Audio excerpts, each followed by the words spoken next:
Salut les sportifs et surtout les sportives. Il y a quelques semaines, après avoir interagi via l'Insta du podcast avec un compte qui avait l'air d'apprécier notre contenu, j'ai eu l'occasion de rencontrer Amélie Beltran-Garcia. Ce qui est sympa avec cette fille, c'est qu'a priori, même si elle est un peu fofolle, voire même très légèrement beaucoup hyperactive, c'est qu'elle a une énergie et une joie de vivre super communicative. À tel point qu'on avait prévu de vous proposer un contenu spécial pour la première journée 100% féminine qu'elle organisait en septembre dernier. Bon, je vous passe les détails, mais on n'a pas pu y assister, alors on s'est dit que ce ne serait que partie remise. Et justement, aujourd'hui, je vous emmène à la découverte d'une expérience unique. Le prochain séjour triathlon 100% féminin. Organisé par Amélie d'Open Sky Moment et Thomas de Sport Outdoor Event. Ce sera du 7 au 9 mars prochain. Ce séjour immersif, pensé et encadré par Thomas et Amélie, offre aux femmes l'opportunité de progresser en triathlon, de se dépasser, mais surtout de partager des moments inoubliables dans un cadre naturel exceptionnel. Et c'est ouvert à tous les niveaux d'entraînement et de performance. Du coup, on vous propose une mini-série, et au fil de cette mini-série, nous allons donner la parole aux participantes. Avec un épisode hors série par semaine, on va les entendre avant, pendant et après leur séjour. Vous allez entendre leurs attentes, leurs motivations, leurs défis et bien sûr, leurs souvenirs marquants. Dans le dernier épisode, on ira même à la rencontre des organisateurs et des partenaires qui rendent cette aventure possible. Que vous soyez déjà triathlète ou que vous hésitiez encore à vous lancer, on est tous là, Amélie, Thomas et ce podcast pour vous inspirer et vous montrer que ces séjours sont bien plus qu'un simple stage sportif. C'est une aventure humaine, une bulle d'évasion et un boost de confiance en soi. Alors, installez-vous bien, mettez vos écouteurs et plongez avec nous au cœur de cette belle expérience.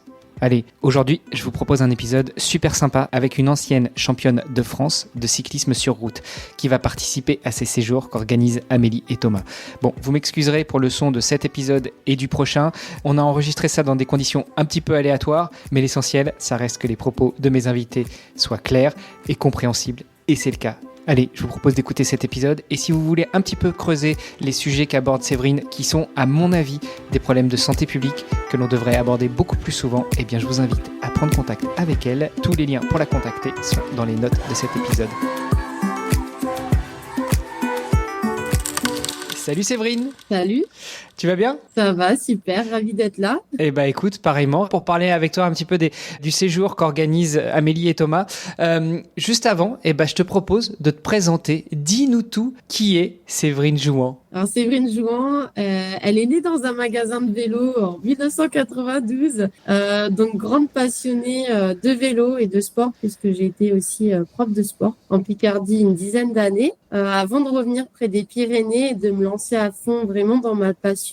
Où j'ai pu bien pratiquer sur le vélo et puis j'ai pu intégrer la team d'Abus France, donc où on commercialise des antivols et des casques de vélo pour retravailler avec les magasins de vélo et donc c'est comme ça que j'ai connu Amélie également et un petit peu tout ce réseau-là. Et puis après pas mal de titres sur la route en tant que championne de France master et en UFOLEP, j'ai laissé un petit peu les dossards cette année pour me consacrer sur les grandes distances, sur le trail également, ainsi que speakerine sur les courses de vélo et en trail. Donc voilà, donc on me retrouve plus derrière le micro en ce moment qu'avec un dossard dans le dos. Ah mais c'est pour ça que tu t'exprimes aussi bien, t'as l'habitude. Voilà, bon bah écoute. Ah, j'aime bien vous parler, ouais.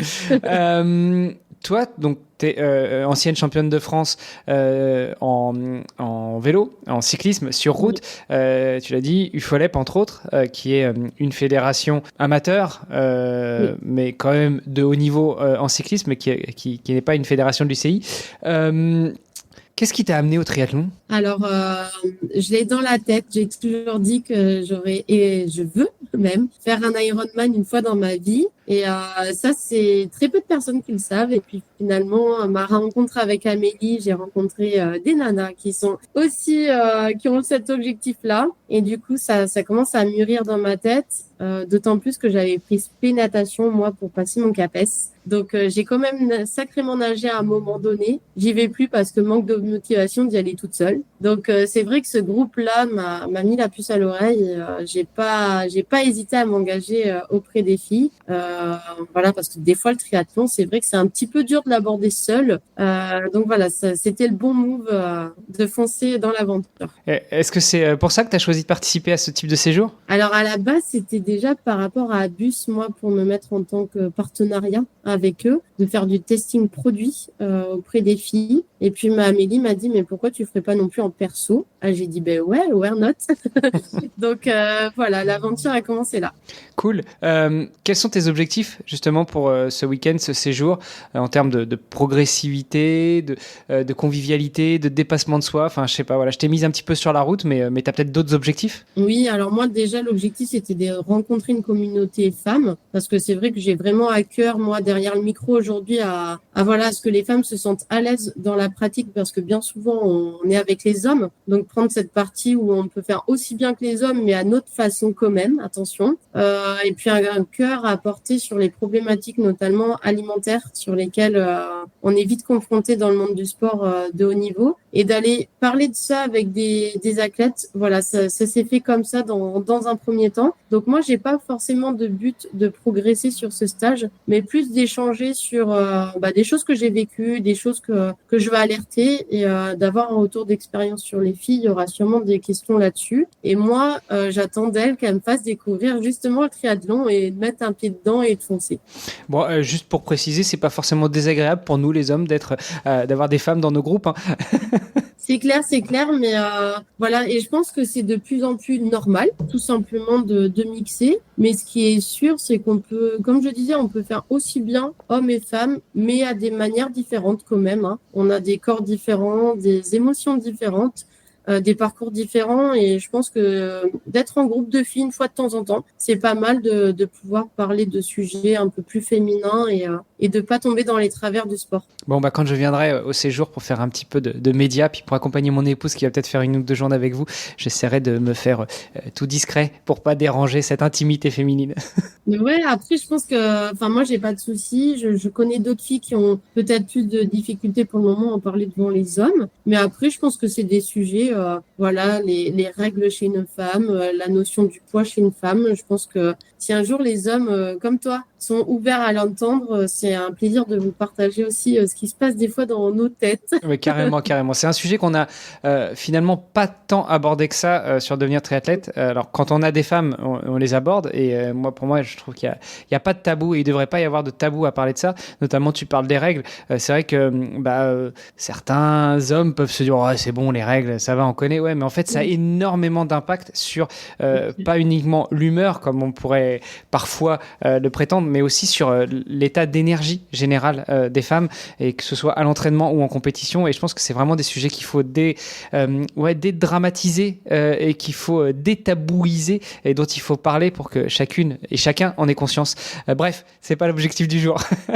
Je commence à partir dans une diatribe militante. Au-delà des objectifs, est-ce qu'il y a une discipline dans le triathlon qui te fait plus peur que les autres? Alors moi, comme je disais à Amélie, que j'aurais besoin des filles, c'est vraiment la natation, parce que j'ai arrêté la natation en tombant dans l'anorexie, je supportais plus l'eau froide et du coup j'en étais malade, hein. Donc je pouvais pas faire des entraînements où je m'arrêtais.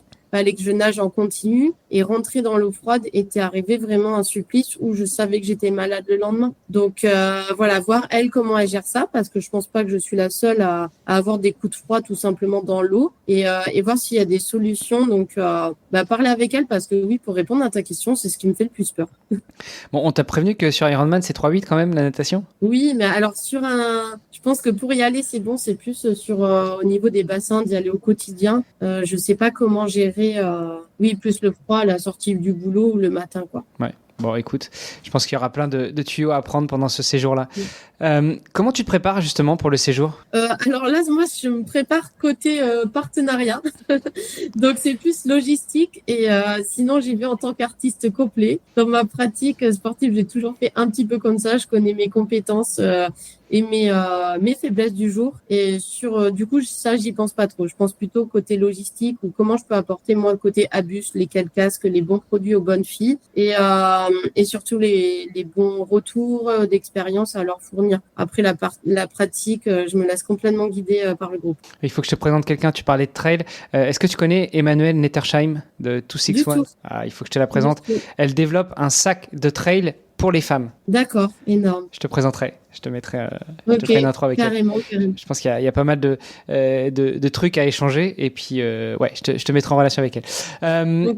Est-ce que c'est ton premier événement de ce genre ou tu en as déjà fait? Alors, j'ai la chance de pouvoir en créer depuis septembre. Moi, chez Abus, j'ai les fonctions de responsable technique, ce qui me permet de me décrocher un petit peu de la partie commerciale et de m'occuper vraiment de développer des événements autour de l'équipement sportif. Du coup, donc, je commence à en faire. Mais c'est vrai de aussi pousser, aussi cadrer et aussi cibler, disons. Ça va être une grande première. Donc, je suis pressée d'y être et je suis pressée, comme on dit avec Amélie, de bosser peut-être en collaboration sur des prochains événements pour essayer de développer ça dans la région et au niveau national, tout simplement. Qu'est-ce que tu espères retirer comme expérience au-delà du sport de ce séjour? Moi, j'ai connu un sport très masculin. Je faisais du vélo en Bretagne. Donc, c'est des sports qu'on fait de famille en famille par rapport au papa, par rapport aux frères, etc. Et ça reste très masculin. Et ce que j'espère, et je sens que ça se passe en Occitanie, c'est de solliciter de plus en plus de femmes, de les amener à leur façon. Et moi qui ai tout le temps plus ou moins détesté la compétition, j'ai pas eu le choix. À un certain niveau, on nous y met. Et il faut faire un sacré travail pour soi, de dire non, c'est pas fait pour moi, je le fais autrement. Et c'est de développer ça, c'est d'amener les filles à faire du sport, mais à faire leur sport à elles. Il n'y a pas de moule. On peut très bien marcher, on peut être sportif de haut niveau, mais pas forcément suivre un parcours de compétition traditionnel. Voilà, c'est vraiment développer le cyclisme, développer le triathlon, développer les filles dans le sport et surtout de pratiquer à sa manière, que ce soit très normé de dire ça. Cool. Et pour finir, si tu devais résumer en un mot ce que représente ce séjour pour toi, ce serait lequel? C'est le début d'une très très belle aventure pour l'évolution du sport, tout simplement. Bon, écoute, je te remercie, Séverine. Où est-ce qu'on te suit? Où est-ce qu'on t'encourage? Où est-ce qu'on vient voir les produits de la marque que tu représentes? On ne revend pas du tout en direct, c'est directement dans les magasins. Donc, on est quand même pas mal de revendeurs parce que c'est de l'antivol et du casque vélo. Donc, on est un peu partout avec la marque Abus. Et puis moi, en termes perso, je bosse beaucoup sur mon Instagram, donc sur la page sef.jouan, où j'essaye vraiment de partager moi mes aventures, donc des parcours trail, des parcours de vélo. Je parle de qu'est-ce que c'est l'anorexie, qu'est-ce qui se passe pendant, après, des émotions qui me viennent. Si j'ai besoin de dire aux gens que je les aime, je dis aux gens que je les aime. Voilà, c'est un petit peu le parcours d'une vraie sportive. Qu'est-ce qui nous passe par la tête, les hauts, les bas et que c'est tout simplement normal. Donc on peut vraiment me suivre là-dessus et puis j'espère vous voir le plus nombreux possible quand je serai au micro des événements sportifs et de pas hésiter à venir échanger avec moi. Je suis très abordable et je le fais vraiment pour ce côté d'échange et d'apporter quelque chose aux gens. Super. Écoute, merci beaucoup Séverine. À bientôt. Merci à toi. Merci beaucoup. À bientôt. C'était Devenir triathlète X OpenTri. Merci d'avoir écouté cet épisode jusqu'au bout. Nous, on a pris beaucoup de plaisir à l'enregistrer. Alors si ça vous a plu, vous pouvez nous suivre sur nos réseaux sociaux, Instagram, LinkedIn et Facebook. On se rejoint maintenant sur devenirtriathlète.com. Vous allez retrouver l'ensemble des épisodes, mais aussi des outils, des ressources et des conseils gratuits pour débuter, progresser ou performer en triathlon. On ajoute toutes les semaines de nouvelles ressources. Si vous avez une idée d'invité, n'hésitez pas à nous envoyer un petit message.